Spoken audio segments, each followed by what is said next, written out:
जय हिंद साथियों, आप सभी का वेलकम है आपके पसंदीदा यूट्यूब चैनल धरतीपुत्र फाउंडेशन पर, जिसका उद्देश्य आप सबको पहले से ही पता है। निःशुल्क शिक्षा घर घर तक पहुंचाना इसका उद्देश्य है। घनानंद सर का ये जो ड्रीम है कि हर घर तक शिक्षा पहुंचे, हर व्यक्ति जो है भारत का वो शिक्षित बन जाए, सबल बन जाए। आप उस मुहिम का हिस्सा बन चुके हैं अगर आपने चैनल को सब्सक्राइब कर लिया है। अगर अभी तक आप लोगों ने चैनल को सब्सक्राइब नहीं किया है तो चैनल को सब्सक्राइब जरूर कर लीजिएगा, ताकि हर आने वाली क्लास का नोटिफिकेशन आपको मिलता रहे। बेल आइकन को जरूर प्रेस कर लीजिएगा। क्लास को एक बारी शेयर कर दीजिएगा ताकि उन सभी साथियों तक क्लास पहुंच सके जो कहीं ना कहीं वंचित रह जाते हैं अपने एजुकेशन से। और ये निःशुल्क एजुकेशन है, निःशुल्क शिक्षा है, जहाँ पे किसी भी तरीके का चार्ज आपसे नहीं लिया जा रहा है। तो ये एक बहुत अच्छा मुहिम है जिसका हिस्सा आप लोग बने, ज़्यादा से ज़्यादा शेयर करें। और आपको पता है इंग्लिश में आप सभी को पढ़ा रहा हूँ, और इंग्लिश में हम लोगों ने जो चैप्टर स्टार्ट किया है वो प्रोनाउन चैप्टर की शुरुआत करी थी। पिछली क्लास में हम लोगों ने प्रोनाउन क्या होता है, इसकी डेफिनेशन क्या है, ये सीख लिया था। इसके अलावा हम लोगों ने पर्सनल प्रोनाउन का जो कॉन्सेप्ट है वो भी सीख लिया था।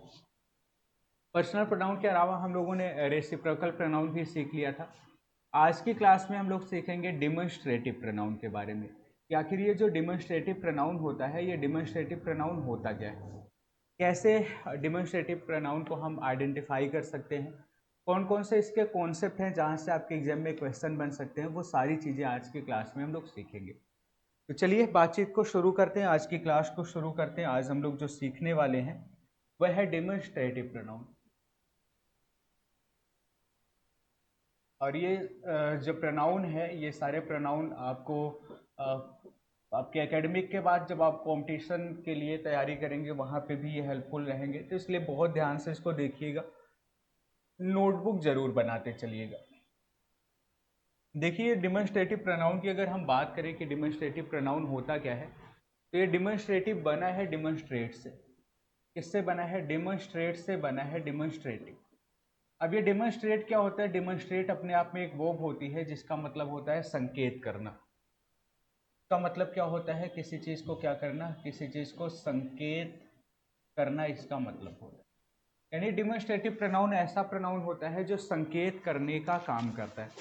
अब ये संकेत करने का मतलब क्या है? संकेत करने का मतलब यहाँ पे है जब आप किसी चीज की तरफ इशारा करके बोलते हैं, या मेरी पेन है, ठीक है, वह उसकी साइकिल है, तो आप कहीं ना कहीं इशारा कर रहे होते हैं, संकेत कर रहे होते हैं। तो संकेत करने के लिए जिन प्रोनाउन का हम लोग यूज करते हैं वो सारे जो प्रोनाउन होते हैं वो डिमॉन्स्ट्रेटिव प्रोनाउन होते हैं। अब जो इंग्लिश में डिमॉन्स्ट्रेटिव प्रोनाउन होते हैं वो कौन कौन से होते हैं? तो एक डिमॉन्स्ट्रेटिव प्रोनाउन होता है दिस, दैट होता है, दीज होता है, और दोज होता है। ये जितने भी शब्द आपके सामने यहाँ पे लिखे हुए दिख रहे हैं, इन सबको इंग्लिश ग्रामर में कौन सा प्रोनाउन बोला जाता है? इन सबको डिमॉन्स्ट्रेटिव प्रोनाउन बोला जाता है। डेमोन्स्ट्रेटिव प्रोनाउन इसको हम लोग कहते हैं। अब आखिर ये जो डिमॉन्स्ट्रेटिव प्रोनाउन होता है ये होता क्या है, कैसे इसको यूज करते हैं, और कौन कौन से इसके कॉन्सेप्ट्स हैं, वो आज की क्लास में हम लोग सीखेंगे। डिमॉन्स्ट्रेटिव प्रोनाउन दिस दैट, इसमें से आप समझिएगा जो दिस और दैट होता है ये अपने आप में सिमिलर होता है। जो डिमॉन्स्ट्रेटिव प्रोनाउन होता है जिसमें दिस और दैट आता है, तो ये जो दिस और दैट होता है ये अपने आप में कैसा होता है? ये अपने आप में सिंगुलर होता है। सिंगुलर का मतलब आप सभी को पता है, एक वचन होता है। यहीं पर अगर हम दीज और दोज की बात करें तो ये अपने आप में क्या होता है? ये अपने आप में प्लूरल होता है। दिस दैट अपने आप में सिंगुलर होता है, दीज और दोज अपने आप में क्या होता है? प्लूरल होता है। दिस का काम होता है ऐसी चीज को संकेत करना जो नजदीक है, और दैट का काम होता है ऐसी चीज को संकेत करना जो दूर है। ऐसे दीज का काम होता है नजदीक, नजदीक के लिए,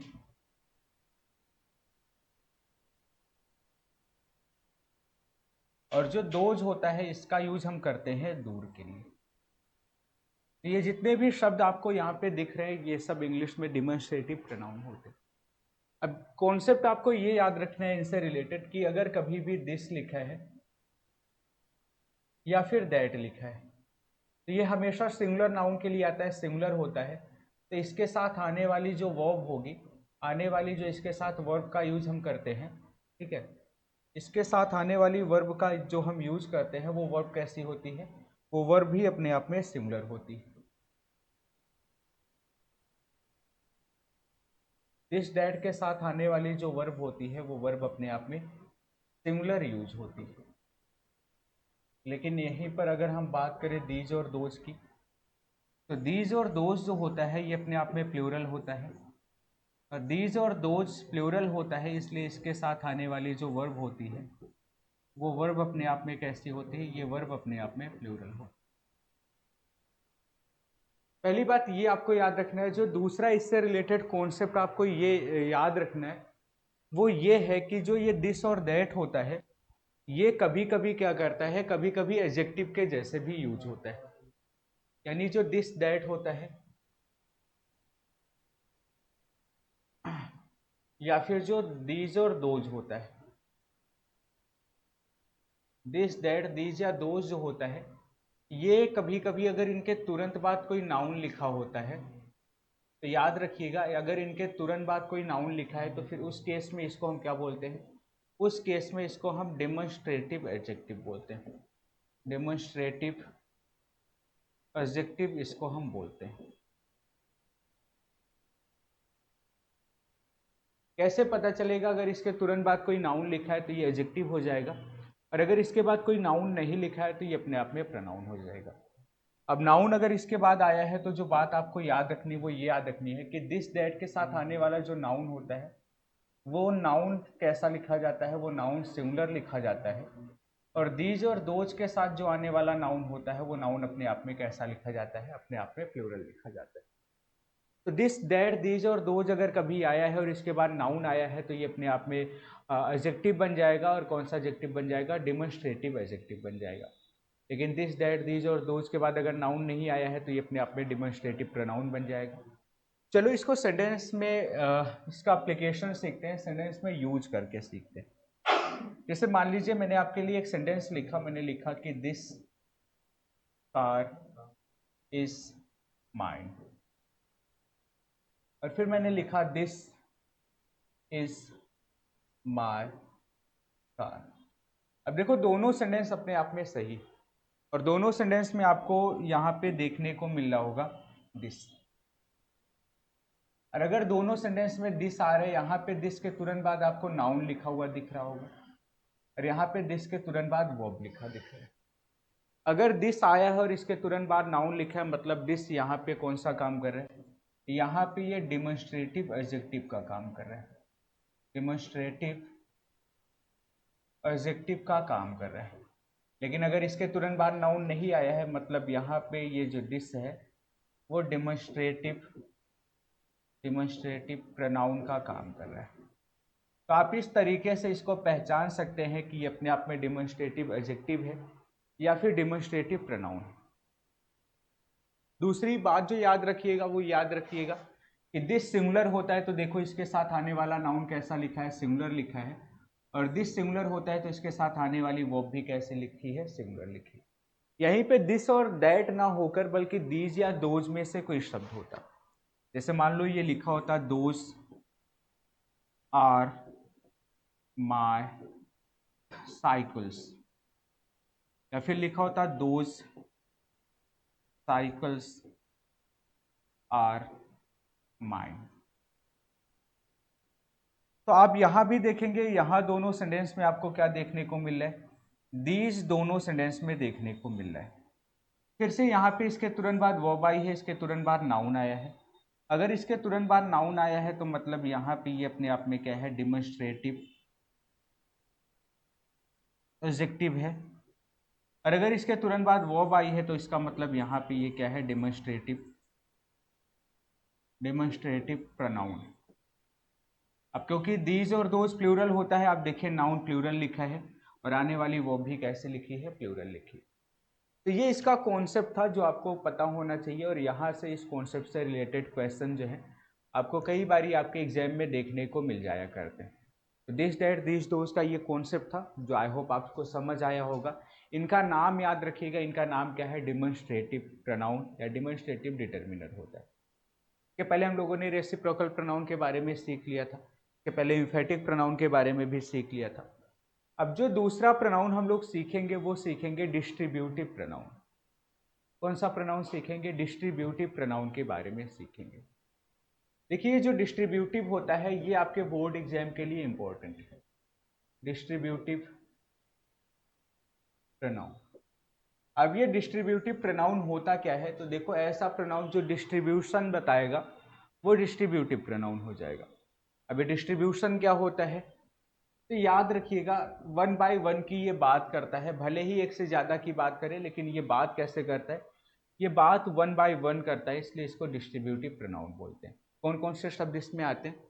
एक शब्द होता है ईच हो गया, आइदर हो गया, नाइदर हो गया। ईच, आइदर और नाइदर ये अपने आप में क्या होता है? ये अपने आप में डिस्ट्रीब्यूटिव प्रोनाउन होते हैं। अब इससे आपको जो कॉन्सेप्ट याद रखना है, जो बात आपको याद रखना है, वो क्या याद रखना है? वो ये याद रखना है कि अगर इनमें से कोई भी शब्द आया है तो ये जो शब्द हैं ये अपने आप में क्या होते हैं? ये अपने आप में सिंगुलर होते हैं। ये अपने आप में क्या होते हैं? सिंगुलर होते हैं। चाहे ईच हो, चाहे आइदर हो और चाहे नाइदर हो, ये अपने आप में क्या होते हैं? ये अपने आप में सिंगुलर होते हैं। और अगर ये सिंगुलर होते हैं तो इनके साथ आने वाली जो वर्ब होगी वो भी अपने आप में क्या होगी? वो भी अपने आप में सिंगुलर होगी। वर्ब भी अपने आप में कैसी होगी? सिंगुलर होगी। कभी कभी क्या होता है कि इसमें से ईच लिखा होगा, आइदर लिखा होगा या फिर नाइदर लिखा होगा। ईच, आइदर या नाइदर के बाद ऑफ लिखा है और फिर कोई प्रोनाउन आया है या कोई नाउन आया है। तो आपको याद ये रखना है कि इसके बाद जो भी नाउन या प्रोनाउन आता है वो नाउन या प्रोनाउन हमेशा कैसा लिखा जाएगा? प्लूरल लिखा जाएगा। यानी ईच ऑफ, आइदर ऑफ और नाइदर ऑफ के बाद आने वाला जो प्रोनाउन होता है वो अपने आप में प्लूरल लिखा जाता है, लेकिन आने वाली जो वर्ब होती है वो वर्ब अपने आप में कैसे लिखी जाती है? वर्ब अपने आप में सिंगुलर लिखी जाती है। ये तो बात थी प्रोनाउन की। ये डिस्ट्रीब्यूटिव प्रोनाउन किस केस में होते हैं और कौन सा कॉन्सेप्ट। ये जितने भी शब्द हमने आपको बताए ये कभी कभी क्या है? डिस्ट्रीब्यूटिव एडजेक्टिव के जैसे भी काम करते हैं। जितने भी शब्द हैं कभी कभी कैसे काम करते हैं? डिस्ट्रीब्यूटिव एडजेक्टिव के जैसे भी काम करते हैं। और जब ये डिस्ट्रीब्यूटिव एडजेक्टिव के जैसे काम करते हैं, डिस्ट्रीब्यूटिव एडजेक्टिव के जैसे काम करते हैं, तो इसको पहचानते कैसे हैं? डिस्ट्रीब्यूटिव एडजेक्टिव के जैसे जब ये काम करते हैं तो इसको कैसे पहचानते हैं? बात हम उसकी करते हैं। तो याद रखिएगा डिस्ट्रीब्यूटिव एडजेक्टिव ये तब होते हैं जब कभी भी ईच लिखा हो, आइदर लिखा हो, नाइदर लिखा हो, या फिर यहां पे एक शब्द और बढ़ जाता है एवरी, और इनके तुरंत बाद नाउन लिखा हो। अगर इनके तुरंत बाद नाउन लिखा है तो याद रखिएगा वहां पे उस केस में ये जितने भी शब्द हैं वो अपने आप में डिस्ट्रीब्यूटिव एडजेक्टिव बन जाते हैं। क्या बन जाते हैं? डिस्ट्रीब्यूटिव एडजेक्टिव ये बन जाया करते हैं। अब अगर ये डिस्ट्रीब्यूटिव एडजेक्टिव होगा, कैसे पता चलेगा? इसके तुरंत बाद क्या आया होगा? कोई ना कोई नाउन आया होगा। और ये नाउन कैसा होगा? याद रखिएगा ये नाउन हमेशा सिंगुलर होगा। ये नाउन हमेशा कैसा होगा? ये नाउन हमेशा सिंगुलर होगा, क्योंकि डिस्ट्रीब्यूटिव जो भी शब्द हैं वो सिंगुलर होते हैं। आने वाली वर्ब कैसी होगी? आने वाली वर्ब भी हमेशा अपने आप में कैसी होगी? सिंगुलर होगी। ये डिस्ट्रीब्यूटिव प्रोनाउन से रिलेटेड कॉन्सेप्ट है जहाँ से क्वेश्चन आपको देखने को मिल सकते हैं, यहाँ से क्वेश्चन बनते हैं। तो इसलिए इस कॉन्सेप्ट को याद रखिएगा, ठीक है। अब क्वेश्चन कैसे बनते हैं, क्वेश्चन बनते कैसे हैं, उस टॉपिक पे भी, उस चीज़ पर भी हम लोग बातचीत कर लेते हैं थोड़ा सा। कैसे बनता है इससे रिलेटेड क्वेश्चन, चलिए उस चीज़ को भी सीख लेते हैं। और इस चीज़ को आपको मैं क्वेश्चन के थ्रू समझाता हूँ। जैसे मान लीजिए हमने क्वेश्चन लिखा, और क्वेश्चन हमने क्या लिखा? क्वेश्चन ये लिखा कि each students has reached their. अब देखिए जब इस सेंटेंस को आप ध्यान से देखिएगा तो इसमें एक शब्द आपको दिख रहा होगा ईच। और ये ईच जो है अपने आप में काम कौन सा करता है, ईच अपने आप में काम करता है, देखो इसके तुरंत बाद नाउन लिखा है, और अगर इसके तुरंत बाद नाउन लिखा है मतलब ये यहाँ पे एडजेक्टिव है, और कौन सा एडजेक्टिव है, डिस्ट्रीब्यूटिव एडजेक्टिव। ये अपने आप में कैसा एडजेक्टिव है, ये अपने आप में डिस्ट्रीब्यूटिव एडजेक्टिव। अब अगर ये डिस्ट्रीब्यूटिव एडजेक्टिव है तो इसके बाद जो नाउन आएगा वो कैसा होगा, सिंगुलर या प्लूरल। तो अभी हम लोगों ने पढ़ा था इसके साथ आने वाला नाउन कैसा होता है, सिंगुलर होता है। ये आप देखें यहाँ पे हमने लिखा भी, इसके साथ आने वाला नाउन कैसा होता है, सिंगुलर होता है। तो स्टूडेंट्स नहीं यहाँ पे होना चाहिए, बल्कि क्या होना चाहिए था, स्टूडेंट। आने वाली वर्ब सिंगुलर होती है, आने वाली वर्ब देखो सिंगुलर लिखी, सिंगुलर लिखी। तो इस टाइप का क्वेश्चन बनता है, और भी इस कॉन्सेप्ट को हम और भी क्वेश्चन के थ्रू समझेंगे, और आई होप आपको इतनी बात समझ आ गई होगी। चलिए कुछ क्वेश्चन मैं आपके लिए और लिखता हूँ, और मैं चाहता हूँ कि इन सारे क्वेश्चन को आप लोग एक बार ट्राई करिएगा। जैसे मैंने लिखा, either of the player is going to America. ये सेंटेंस आप देखें लिखा है either of the player is going to America. जब इस सेंटेंस में आप देखेंगे तो यहाँ पे फिर से आपको एक शब्द देखने को मिलेगा, और वो शब्द क्या है अपने आप में, आइदर। आप देखें यहाँ पे फिर से एक शब्द आपको देखने को मिलेगा, आइदर। अब सबसे पहले ये पता करते हैं ये जो आइदर लिखा है वो है क्या। देखो इसके तुरंत बाद कोई नाउन नहीं लिखा, मतलब ये अपने आप में क्या है, प्रोनाउन है। और प्रोनाउन में भी कैसा प्रोनाउन है, डिस्ट्रीब्यूटिव प्रोनाउन, डिस्ट्रीब्यूटिव प्रोनाउन। और अभी हम लोगों ने कॉन्सेप्ट पढ़ा, अगर each of, either of, neither of के बाद कोई नाउन आता है तो वो नाउन कैसा लिखा जाता है, प्लूरल। और आप देखें यहाँ पे प्लेयर सिंगुलर लिखा है, जो कि प्लूरल होना चाहिए, प्लेयर नहीं क्या होना चाहिए था, प्लेयर्स होना चाहिए था। आने वाली वर्ब कैसी आती है, आने वाली वर्ब सिंगुलर आती है, तो आने वाली वर्ब अपने आप में क्या लिखी है, सही लिखी हुई है। दो कॉन्सेप्ट हमने पढ़ा दिया। एक और समझ लो, इसे मैंने लिखा, मान लो सेंटेंस मैंने लिखा, और सेंटेंस मैंने लिखा neither of the candidate are eligible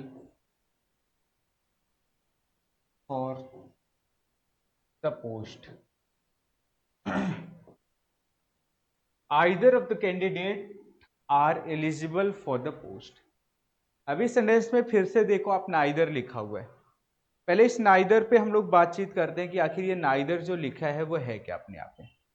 तो अगर हम नाइदर की बात करें तो नाइदर यहाँ पे क्या होगा, एडजेक्टिव होगा या प्रोनाउन। तो आप देखो इसके बाद कोई नाउन नहीं लिखा, मतलब ये अपने आप में प्रोनाउन है।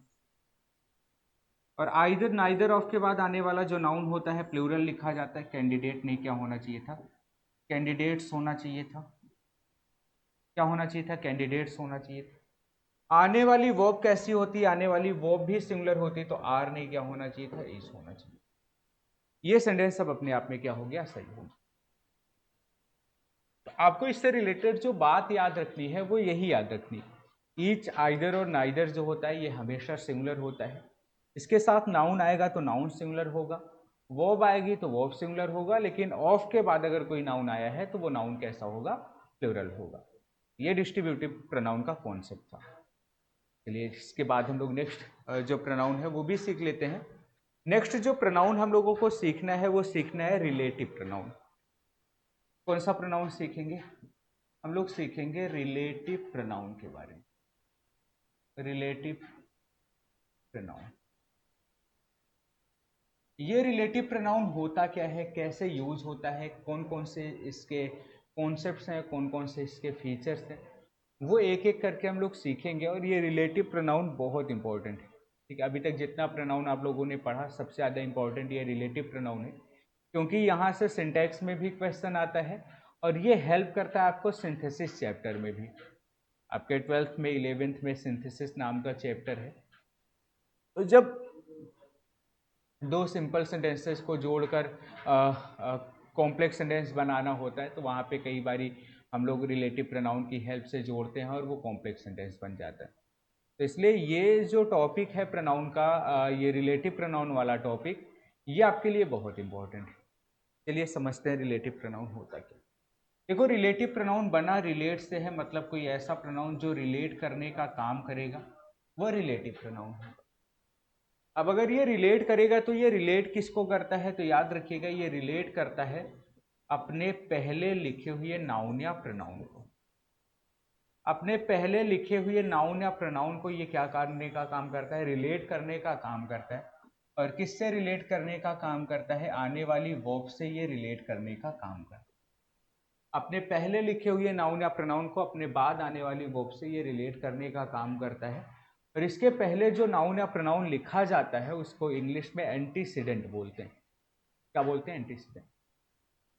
अब ये रिलेटिव प्रोनाउन कौन कौन सा होता है जो आपको यहाँ पे पढ़ना है, तो आपको जो यहाँ पे रिलेटिव प्रोनाउन पढ़ना है वो पहला रिलेटिव प्रोनाउन हो गया हु, दूसरा हो गया हुम, तीसरा हो गया विच, और चौथा हो गया दैट। बट भी कभी कभी रिलेटिव प्रोनाउन की तरीके से यूज होता है, लेकिन वो आपके सिलेबस में है नहीं, तो जितना है उतना ही पढ़ा रहा हूँ आपको। हु, विच और दैट जो होता है ये अपने आप में रिलेटिव प्रोनाउन होता है। ठीक है, ये अपने आप में क्या होता है, ये अपने आप में रिलेटिव प्रोनाउन है। अब अगर ये रिलेटिव प्रोनाउन है तो इसका काम क्या होगा, इसका काम वही होगा। क्या काम होगा, अपने पहले लिखे हुए नाउन को या प्रोनाउन को अपने बाद आने वाली वर्ब से क्या करना, रिलेट करना। अब अगर इतने रिलेटिव प्रोनाउन है, हु, हुम है, विच है, दैट है, तो सबका अपना अलग अलग कुछ ना कुछ कॉन्सेप्ट होगा, तभी तो इतने रिलेटिव प्रोनाउन है। अब कौन से रिलेटिव प्रोनाउन का कौन सा कॉन्सेप्ट है वो बात हम लोग सीखेंगे, और यहाँ से क्वेश्चन आपको देखने को मिलेगा। तो पहली जो बात ही आपको रखनी, वो याद रखनी कि हु और हुम जो होता है ये ऐसे रिलेटिव प्रोनाउन है जो हमेशा बात करते हैं किसी पर्सन की, व्यक्ति की। ये पर्सन के लिए आने वाला रिलेटिव प्रोनाउन। विच जो रिलेटिव प्रोनाउन है ये ऐसा रिलेटिव प्रोनाउन है जो आता है नॉन लिविंग के लिए। नॉन लिविंग का मतलब नॉन लिविंग के लिए या फिर एनिमल के लिए ये आता है, मतलब निर्जीव या जानवर के लिए अगर रिलेटिव प्रोनाउन यूज करना है फिर हु, होम का यूज नहीं करते बल्कि विच का यूज करते हैं। और जो नेक्स्ट रिलेटिव प्रोनाउन है दैट है, ये ऐसा रिलेटिव प्रोनाउन है जो पर्सन के लिए भी आ जाता है, एनिमल के लिए भी आ जाता है, नॉन लिविंग के लिए भी आ जाता है, लेकिन इसके कुछ कॉन्सेप्ट्स हैं जहाँ पे सिर्फ दैट आता है। तो दैट को हम लोग अलग से पढ़ लेंगे कि दैट का कौन कौन सा कॉन्सेप्ट है जहाँ पे सिर्फ दैट आता है, बाकी that living non living person सबके लिए आ जाता है। अब इसमें से एक एक हमें सीखना है। तो सबसे पहले हम लोग हु और हुम पे चर्चा करेंगे कि आखिर ये हु और हुम को हम यूज कैसे करते हैं और क्या इसका कॉन्सेप्ट है। क्योंकि पर्सन के लिए देखो, जब बात पर्सन की होगी तो पर्सन के लिए तो हु भी आएगा और पर्सन के लिए हुम भी आएगा। अब पता ये करना है कि कब हु आएगा कब हुम आएगा, तो याद रखिएगा हु अपने आप में सब्जेक्ट होता है और हुम अपने आप में क्या होता है, ऑब्जेक्ट होता है। जब बात पर्सन की होगी तो पर्सन के लिए प्रोनाउन हु भी आ सकता है, हुम भी आ सकता है। दोनों में डिफरेंस ये है कि हु जो है वो सब्जेक्ट होता है, तो इसका यूज तब होगा जब सब्जेक्ट की जरूरत होगी, और हुम अपने आप में ऑब्जेक्ट होता है, इसका यूज तब होगा जब ऑब्जेक्ट की जरूरत होगी। कैसे सब्जेक्ट ऑब्जेक्ट हम लोग पहचानेंगे, उसके पहले इस टॉपिक से रिलेटेड ये जो कॉन्सेप्ट हमने आपको बताया है, इस कॉन्सेप्ट से रिलेटेड क्वेश्चन हम लोग सॉल्व कर लेते हैं, फिर ये वाले कॉन्सेप्ट को हम लोग डिटेल से समझेंगे और इससे रिलेटेड क्वेश्चन जो है वो सॉल्व करेंगे। तो पहले मैं कुछ सेंटेंसेस लिखूंगा, आप एक बारी ट्राई करना जो हमने कॉन्सेप्ट बताया person, animal, living, non living वाला कॉन्सेप्ट, उससे रिलेटेड। जैसे मान लो मैंने लिखा कि the camera whom I purchased was very costly। अब देखो, अगर बात हम इस सेंटेंस की करें, यहाँ पे एक सेंटेंस आप सभी को लिखा हुआ दिख रहा है, और इस सेंटेंस में अगर मैं बोलूँ कि इस सेंटेंस में क्या कोई ऐसा शब्द है जो अपने आप में रिलेटिव प्रोनाउन है, तो आप बिल्कुल आसानी से पहचान पाएंगे रिलेटिव प्रोनाउन को। कौन सा ऐसा शब्द है जो अपने आप में रिलेटिव प्रोनाउन है? तो आप बोलेंगे सर यहाँ पे तो लिखा हुआ जो विच है, यहाँ पे लिखा हुआ जो whom है वो अपने आप में रिलेटिव प्रोनाउन है। ठीक है, तो बिल्कुल सही आप लोगों ने बताया, ये अपने आप में क्या है, ये अपने आप में रिलेटिव प्रोनाउन। अब अगर ये अपने आप में रिलेटिव प्रोनाउन है तो क्या ये रिलेटिव प्रोनाउन देखो आया किसके लिए है? कैमरा के लिए। कैमरा अपने आप में क्या है? नॉन लिविंग है। क्या नॉन लिविंग के लिए हुम आता है क्या? अभी हम लोगों ने पढ़ा कि नॉन लिविंग के लिए तो विच आता है, हु और हुम तो हमेशा तब आता है जब बात किसकी कर रहे हो हम, बात किसी पर्सन की कर रहे हो, किसी व्यक्ति की कर रहे हो। तो बात यहाँ पे व्यक्ति की नहीं हो रही, यहाँ पे कैमरे की हो रही है, और कैमरा तो अपने आप में पर्सन है नहीं, ये नॉन लिविंग है, वस्तु है। तो फिर इसका मतलब यहाँ पे हुम गलत हो गया, और हुम गलत हो गया तो यूज क्या करेंगे? विच यूज करेंगे, विच यहाँ पे सही हो जाएगा। लेकिन दूसरा सेंटेंस मैंने लिखा कि द काउ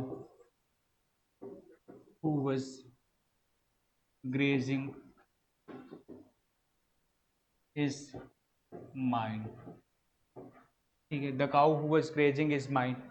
अब देखो यहाँ पे सेंटेंस देखोगे फिर से आपको रिलेटिव प्रोनाउन दिखेगा कहीं ना कहीं। और इस सेंटेंस में आपको रिलेटिव प्रोनाउन कहाँ देखने को मिल जाएगा? इस सेंटेंस में यहाँ पे रिलेटिव प्रोनाउन देखने को मिल जाएगा। और अगर यहाँ पे आपको रिलेटिव प्रोनाउन देखने को मिल गया तो देखो ये आया किसके लिए? आया काऊ के लिए, और काऊ तो अपने आप में एनिमल है, आपको पता है एनिमल है। एनिमल के लिए फिर से हु नहीं आएगा, एनिमल के लिए फिर से आपको क्या यूज करना पड़ेगा? विच यूज करना पड़ेगा। तो पहला जो क्वेश्चन बनता है वो इसी टाइप का बन जाता है कि हु की जगह पे हुम लिख देता है, हुम की जगह पे हु लिख देता है, विच लिख देता है, और ये गलत हो जाता है। एक मैं और करवा देता हूँ नॉन लिविंग वाला। एक मैं नॉन लिविंग वाला भी करवा दूँ, तब ये बात जो है बिल्कुल आपके लिए क्लियर हो जाएगी। जैसे मान लो हमने एक सेंटेंस लिखा आप सबके लिए, और ये नॉन लिविंग वाला लिख दो। मैंने लिखा the man which I met the man which I met yesterday was blind। अब ये सेंटेंस लिखा है the man which I met yesterday was blind। और अगर इस सेंटेंस में हम बात करें, क्या इस सेंटेंस में कोई ऐसा शब्द है जो अपने आप में रिलेटिव प्रोनाउन हो? तो आप बिल्कुल आसानी से पहचान पाएंगे इसमें कौन सा ऐसा शब्द है जो अपने आप में रिलेटिव प्रोनाउन है। तो आप पहचान सकते हैं विच जो है वो अपने आप में क्या है? विच अपने आप में रिलेटिव प्रोनाउन है। तो बिल्कुल ये विच जो है यहाँ पे लिखा हुआ, ये अपने आप में क्या है? ये अपने आप में रिलेटिव प्रोनाउन है। ठीक है, अब ये रिलेटिव प्रोनाउन आया किसके लिए? मैन के लिए आया। और मैन की बात करें तो मैन तो अपने आप में पर्सन है, व्यक्ति है। और अगर बात व्यक्ति की हो रही, पर्सन की हो रही, तो क्या पर्सन के लिए विच आएगा? क्या नहीं आएगा, क्योंकि पर्सन के लिए हु या हुम आता है, पर्सन के लिए विच तो नहीं आता। तो मतलब ये गलत हो गया। अब यहाँ पे हु या हुम आएगा। अब बात फंसती है कि हु आएगा कि हुम आएगा, क्योंकि पर्सन के लिए तो दो प्रोनाउन हम लोगों ने रिलेटिव प्रोनाउन पढ़े थे, हु और हुम। अब हु और हुम में डिफरेंस ये था, हु अपने आप में सब्जेक्ट था, हुम अपने आप में ऑब्जेक्ट था। जिसकी जरूरत होगी वही यहाँ पे आएगा। अब जरूरत किसकी है वो बात हम लोग पता करते हैं। तो देखो पता कैसे चलेगा? अगर जहाँ पे रिलेटिव प्रोनाउन लिखना है, अगर इसके बाद आपको वर्ब लिखी दिख रही तो वर्ब को अपना सब्जेक्ट से ये मतलब हु लिख दीजिएगा। और जहाँ पे रिलेटिव प्रोनाउन लिखना है, अगर इसके बाद वर्ब ना आके कोई नाउन या कोई प्रोनाउन लिखा है तो मतलब यहाँ पे किसकी जरूरत है? यहाँ पे हुम की जरूरत है।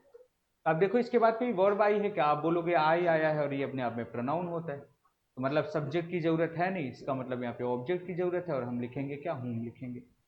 तो ये इसका आंसर हो जाएगा, ये इसका क्या हो जाएगा? आंसर हो जाएगा।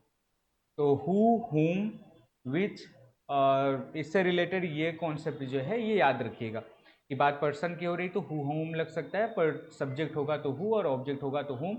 बात एनिमल या नॉन लिविंग की हो रही है, थिंग की हो रही, तो फिर आप यूज करेंगे विच का। दैट ऐसा रिलेटिव प्रोनाउन है जो सबके लिए आ जाता है। दैट ऐसा रिलेटिव प्रोनाउन है जो सबके लिए आ जाता है, पर दैट के कुछ अपने कॉन्सेप्ट्स होते हैं जहाँ पे सिर्फ दैट आता है। और दैट के वो कौन कौन से कॉन्सेप्ट्स होते हैं वो आगे की क्लास में हम लोग सीखेंगे, आगे की क्लास में हम लोग सीखेंगे। तो आई होप इतनी बात आप सभी को समझ आ गई होगी।